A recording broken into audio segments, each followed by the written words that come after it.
Hello everybody, good day to you all out there in YouTube land. Welcome to the video today, welcome to the Signal Box. Thanks very much for joining me, always appreciate your joining me on my videos, and I'll crack on with today's video. So the postman has just been and has just brought these two mystery boxes. So what's inside, do we ask? Well, grab yourself a beverage of your choice and we'll get these out and onto the table to see what we've got today. Right, okay, so let's open the first little box inside and see what we've got in our mystery box number one. Let's see what we have.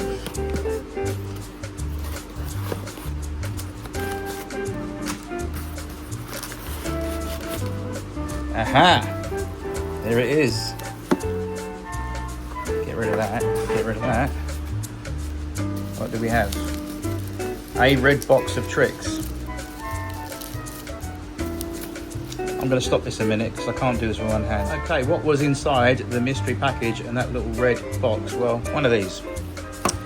I saw this on eBay, as you do. This was about £4. I paid for this with a couple of, I think about £1 something postage, whatever.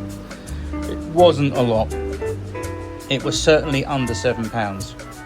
And it's the old Hornby Super Sound sound effects box, the battery type. I've got the 16 volt stroke 12 volt, the old one that came out that you plug into the track and the transformer. I've got one of those still, but I collect these ones. I've got two of those. I've got another one over here which I took the batteries out, as you can see there, for a donor test purpose. So I've got this one. I've got another one of these which is a black diesel one. This is the steam one, but this is the red one that I first had. And I gave this away many moons ago to somebody, and I saw it on there and I thought, oh, because I bought something else off the same seller, which I'll show you in a bit, but this was sold as untested, and I did see the pictures. As you can see, the outside is okay, it needs a bit of a dust and wipe over. The buttons, they feel and look functional. But the problem is when we open the battery compartment, we can see there straight away that's quite heavily corroded, and also part of that battery tag has snapped off due to corrosion. But as bad as that looks, guys, that is not a problem, because if you undo these 4 screws, 1 2 3 4 on those corners, take off the compartment, all I've got to do is desolder a red and black wire off these 2 tags, and then we can take these out proper. I bought some baking soda the other day, some bicarbonate of soda, and I'm going to make a nice little paste up, quite a thick paste it on those terminals, leave it for about 5 minutes and then scrub it off with a toothbrush, and we should bring those back up. This I can always rectify, and I can solder something on the end there to make a permanent contact, which is not really a problem as such. I can doctor that, and we can clean all this corrosion out of here with some soapy water, so that's not a problem. I'm quite faithful. We can get that working. I'm quite confident. The main thing is everything inside is okay. If we've got rust or damage inside, then that's going to be a problem. So we're not quite sure what's going on. I'll have to unscrew this and investigate further, but I'm hoping it's just the terminal corrosion that as you see before you on the video today, that's just the problem. It looks a lot worse than it is, but it's quite easily rectifiable. We can sort that out, it's no problem. So what's in box number 2? Well, let's have a look, shall we? Okay, box number 2. What is in box number 2? Let's have a look. More newspaper.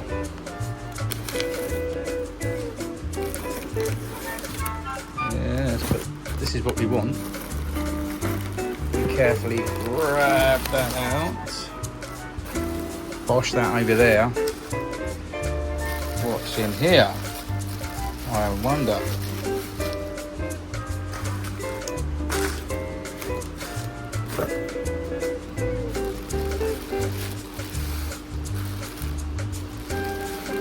Something else of interest. Oh, something else red.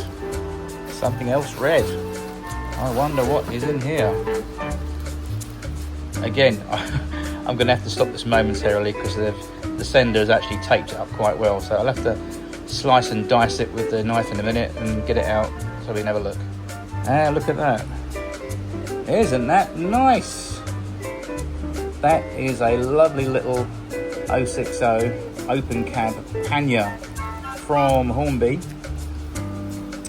I say that is pretty tasty, and it's in the private red ownership livery, number 5, and that all looks to be complete. Let's just carefully plop that out of that packaging. Let's bosh all that out of the way as we can.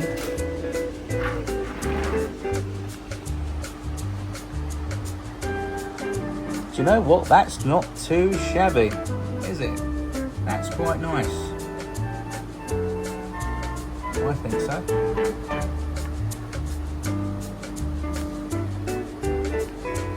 That all looks to be complete. So the first thing I noticed about this model when I saw it on eBay was the paint finish. Obviously not so much the colour, but the quality of the paint finish, any scuff marks or scratches. And I think that is all good. That's quite a nice little model in there. The coal load is quite secure when they fall out. But yeah, that looks pretty good. Overly satisfied with that. The handrails are a little bit off colour, but I think that's how they were in the factory. You don't want a bright finish, and I'm not going to paint those, to be honest. I'm going to leave those as they are. But mainly, the main thing is though the crest on the centre of the boiler there, on the side tanks there, that fictitious coat of arms, whatever that's supposed to be, represents a private ownership company. All the detail on top there, as you can see, normally those little black condensation vents just past the water filling caps opposite the safety dome. Normally they snap off on most of these models, but they're intact, so that's good. The 2 whistles there, because there's a Western engine and they always had 2-tone whistles, they're still there, which is nice. The brass safety valve cover there, right behind the steam dome, which is there.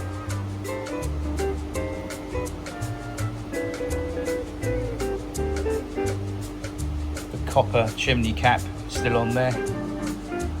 Yeah, that looks pretty tidy to me. Obviously this model was made in 1993. It's a Margate made model, which is more the attraction for me, because it represents one of the last production lines of model railway locomotives to come out of Margate, and I do believe this is one of the last ones, made in 1993. A nice little touch on the cab there. As you can see, they've got the tarpaulin all rolled up there on top of the cab roof. There is detail inside the firebox, or the footplate, should I say. As you can see, it's not picked out, but it's just there for you to see if you wish to. Again, this is a right-hand drive loco, because all Western engines are right-hand drive locos. The back of it, as you can see, the bunker shot, you've got indentations there for lamp irons, and where you can climb up there. Handrails are moulded, so all the detail there, including the rivet detail on the buffer beam there, and a little bit on the buffer shanks, there's some rivet detail there, as you can see. So overall, it's what you'd expect from a 1993 Hornby model.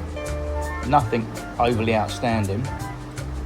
Everything on it is pretty moulded, including these handrails. I think they basically took the same tooling as the sort of late 1970s when these first came out, I think, and they just basically reissued it in a different colour. This might not be somebody's cup of tea, because there might be some purists watching the video out there saying, oh, I like it in Great Western Green. Well, quite rightly so. These are nice in Great Western Green. I've got a black one, but I think this was purely produced by Hornby in 1993 to bring colour to your model railway. That's the whole idea of this loco, is to bring a bit of brightness as it runs around your model railway. Now on the camera here, it appears like an orangey reddish colour almost, but actually on my table it's a little bit darker, so it's quite eye-catching. I think that's why I bought this, because not only is it an open cab pannier? It's eye-catching. Like I said, I've got the black one, so that's why I wanted to grab a hold of this one. From that top shot there, you can see that there's no marks on the cab roof. It's been sort of reasonably cared and looked after. No scuff marks there. Coal load is present. Yeah, it looks, body-wise, externally, looks in pretty good condition. Buffers are complete on the front and the back. Couplings are present. Com rods are present on both sides, including the screws. The wheels look to be in extremely tidy condition. In fact, the rims look very, very shiny to me, which means that this has been really cleaned up or hardly run. To me, it looks like something that's been out of the box and maybe run a couple of times, but not much. And I've just noticed something.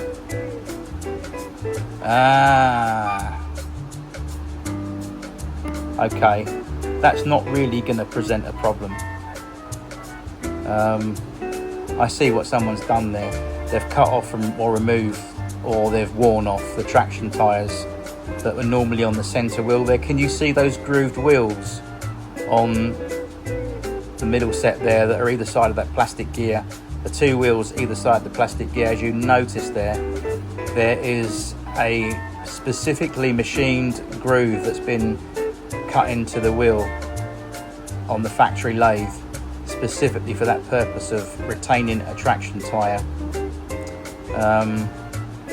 which was known as SSPP, super strong pulling power, which was given to these type of locos, these 060s, because they had a traction tyre fitted, which gave, as the name suggested, super strong traction power. Made in Great Britain, that's what I'm interested in. It's not a Chinese made one, so that's good. I can see a little bit of fluff there, so what I'm going to do with this, to be honest, I'm going to just momentarily strip it down. I'm going to clean it up. I'm going to test it, obviously, and then hopefully we can lube it up and we can get it in service. I'm not too worried about the traction tyre not being on there. I can source those, but the only problem is looking at this system of pickup on here. I can't see too much of that taking the chassis off, but I do know that there's at least 4 pickups. 1, 2, 3, 4. Those will obviously do the 4 wheels. The centre one I don't think's got a pickup. If it has, then I don't get that, because you wouldn't put a pickup on a wheel that's got a insulated rubber tyre. That makes no sense. So what we could do, there's 2 ways we can do this. Well, 3 ways actually, in my opinion. From my experience, we can either leave it as it is, leave it as. We can source a replacement set of traction tyres to put on those middle wheels there, which personally won't make much difference. All it will do is it will stall a little bit on points. Or the other thing we could do, it's a bit of a mare to do, but it's not impossible to do. It's not impossible, should I say. So what we could do is source a set of axles for these Hornby panniers, and then take a normal driving wheel, one of these, and bosh it onto the centre ones, so that you've got all 6 flanges equally the same, if that makes sense. That's one of the think out of the box ideas that you can do with one of these, and it does work. But in the meantime, no one's going to notice that. Once it's upright on the track, you're not going to notice the traction tyre. And to be honest with you, I did notice quite a few models that came out in the 1970s, for example, tender drive engines. I'll give you an example, Flying Scotsman. Although Flying Scotsman has what you call magnetism, where the strong magnet on the X04 motor helps the wheels and chassis actually lock onto the track, steel track in those days, and gave it extra pulling power through the magnet system. But there was always that offset wheel in the middle of the drivers, and on some of the earlier models of the Hornby locos, there's no traction tyre in the middle wheel.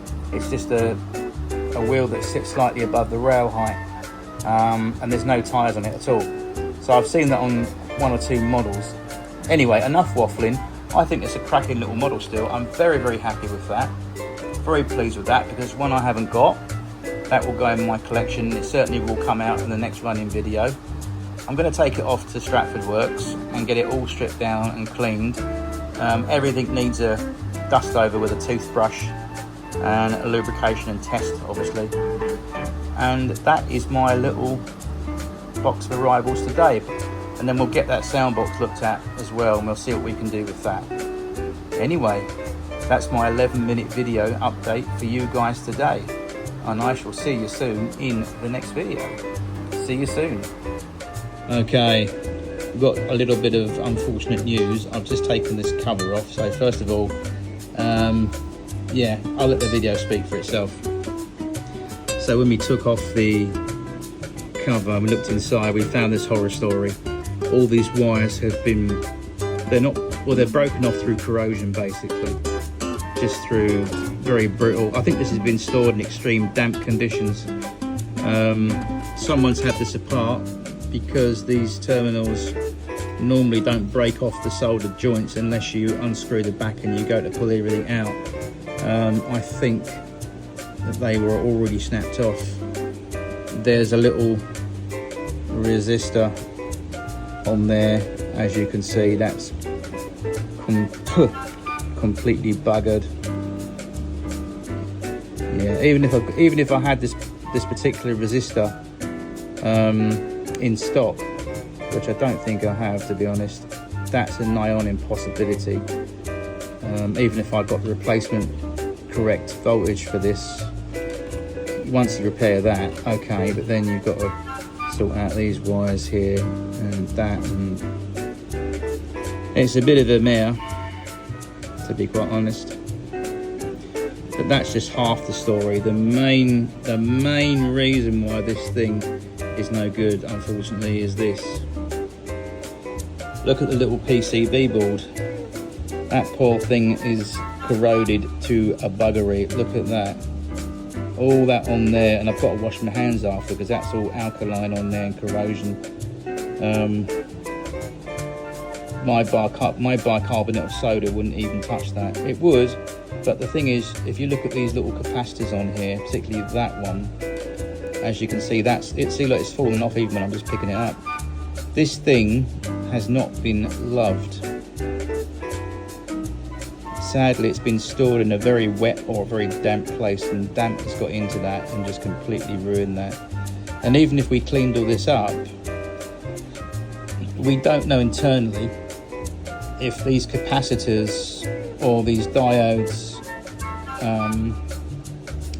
are any good internally. My 99% guess is that all these components that are on this board here are all kaput. They're all non-existent. They're not working. They've had it, as they say. And look, even bits a bit more are flaking off. I've got to be careful when I clean this towel in a minute, because this is all severely corrosive and toxic. Yeah, it's not worth even attempting to do that. You can get these. They do come up, as I've seen on eBay. They do come up. I'm up with this one that I got a while ago.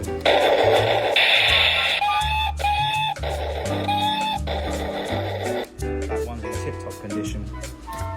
But this thing, unfortunately, there is now I can do with this. I wouldn't even attempt to use that speaker unit in there as well. That's probably had it. Like I said, when you open these up and you sort of look at the battery compartment on these things, from like we just did, that's a giveaway sign and indication. And to be fair, I did see that picture on the seller's eBay advertisement of this product when I actually went and bought it. I thought, okay, I'm gonna take a gamble. Sometimes your gamble comes off, sometimes it doesn't. And like, these are made in 1990, by the way. So these little boxes, you either get a good one or you get one that's not working like this.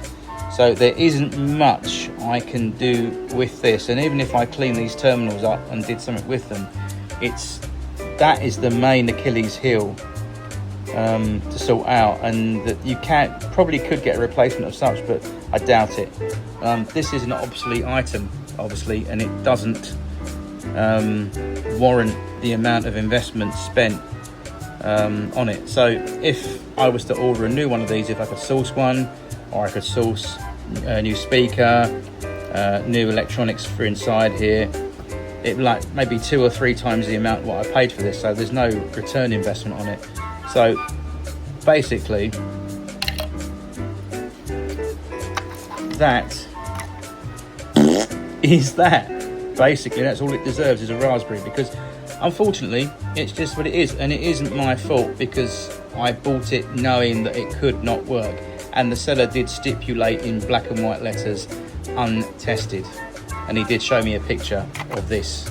So it's just one of those things that you could open up and have a look, see what you can do with it, but in my case, unfortunately there is nothing I can do with that. There's nothing to be done. Oh well, but out of the 2 boxes, at least I've got a Loco. Well, there we are.